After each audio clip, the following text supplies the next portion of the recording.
Okay, this is our tankless water heater video, and our water heater is set to 120 degrees. That's the maximum, but this is our thermostat and it's on it. This is a tankless water heater, okay? Outside, our primary evaporator drain,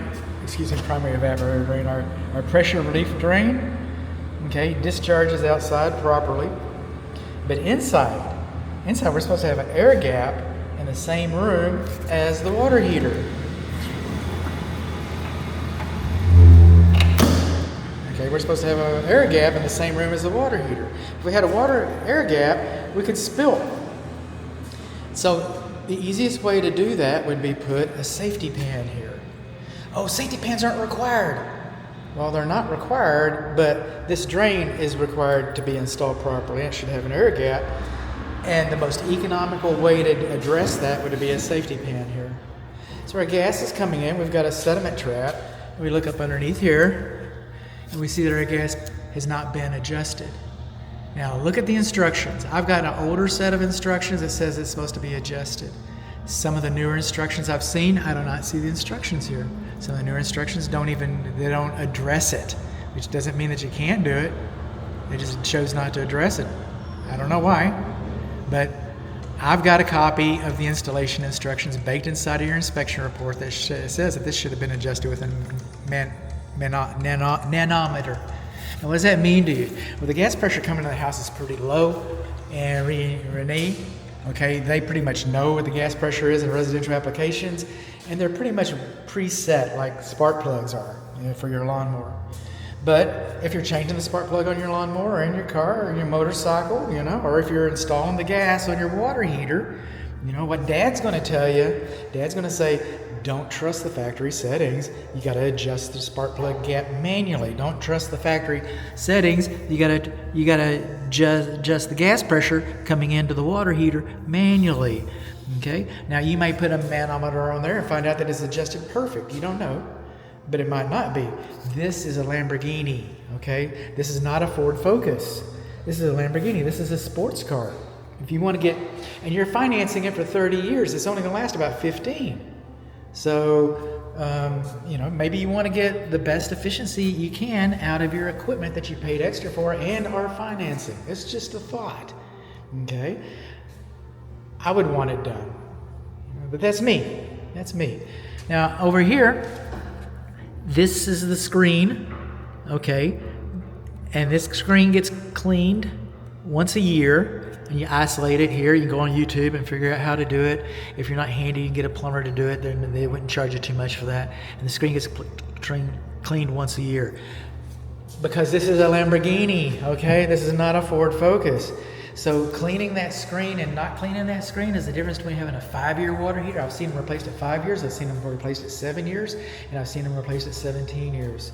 And so if you want one to last, if you want one that's going to last, you'll do that. All right, I can't give you an exact expiration date, just like I can't give you an exact expiration date about when termites are going to come visit. But I can give you, a delivery date, ETA for termites. I can't give you an expiration date for the water heater. But that's what we're going to our data plate over here. We can, we can look this up, see what we got. Okay, so we're coming on here. Are you through, bud? No, we're not through yet. We're not through yet. You see this little port over here? We always had trouble getting it. See that port right there? Why do you think they put that there? I don't know. This is a high efficiency water heater. That's why we have a plastic exhaust. Okay? We extract, we boil it. We have a heat exchanger inside of here. And we run the water through it and through it and through it until we get all the heat from the gas that we can to make it more efficient. We ran it through it and through it and through it. And so now we're exhausting carbon monoxide and other noxious fumes, but it's not hot because we captured that because we want a high efficiency water heater. Well, by the time you run it through the heat exchanger so many times, what happens when you're running it through there and you're getting all the heat out of there, so you have a high efficiency water heater? What happens when that happens? Acidic condensate, okay? Highly acidic condensate. And if you read the manufacturer's installation instructions on this unit, the newest one, any one, you read that, they'll say we're supposed to have a drip line with a loop in it going to an air gap, okay? We're supposed to have a condensate drain line coming off of that nipple in the same room with the water heater, making a drip loop, and then having an air gap before it goes outside. Okay, still with me? If you put that drain on here, it's going to go on the floor. How would you fix that? You would fix it the same way that you fix the air gap in this. Okay, you'd put a safety pan in here.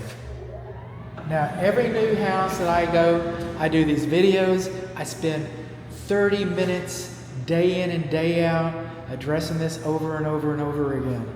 And the builder, he can argue this part and he can argue that part. How much does he make an hour? Does he make $50 an hour? Does he make $75 an hour? How many times does he want to keep arguing about this? Wouldn't it be a better use of everybody's time just to do it right, to install a safety pan so that the pressure relief valve can be installed right, to install a safety pan so that the acidic drip line, drain pipe, okay, the condensate drain line, so that can come out? And you do both those things, take care of both those problems with just a silly little inexpensive safety pan. Makes sense to me, but nobody's paying me to make sense. I'm paid to hunt. So I'm up here and I notice, because it's always, sometimes these go hand in hand. So I see that this is not here, but I see this pipe right here. I say, oh, well, this pipe, if it's not a certain amount of length, and then it's going down, and then, okay, so then the condensate will drain down the wall. No, because you'll go around the other side of the house and you look at the wall and all this orange rust will be going down the side of your brick, staining your brick. This is an exhaust. This is not a drain. It's not a dual use, okay? Its purpose is to exhaust. You should have positive pitch going out of the house. That little bit of an offset is probably not going to cause you any grief, okay? The distance is just too short. It's just not right, and you're draining down your vent pipe, and you do not have a drain for your condensate. You don't have that. You don't have your safety pan. You don't have your care and use manual to prove me wrong. You don't have that, and we don't have that. We don't have an air gap for our pressure relief valve. Did I get all that in there?